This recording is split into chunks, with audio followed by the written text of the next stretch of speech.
Prayer to the Holy Spirit.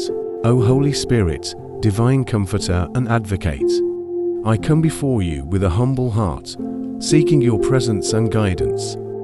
Fill me with your light, your wisdom, and your love. Guide my steps and illuminate my path. Reveal to me your will and purpose for my life.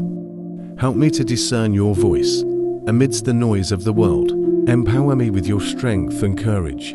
Grant me the boldness to live out my faith and to share your love with others.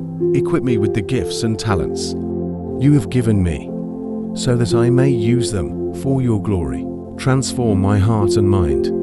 Renew me from within, making me more like you. Help me to overcome my weaknesses and to grow in holiness. I trust in your power and your love.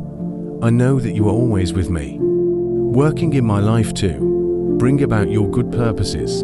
In the name of Jesus Christ, our Lord and Savior, I pray. Amen.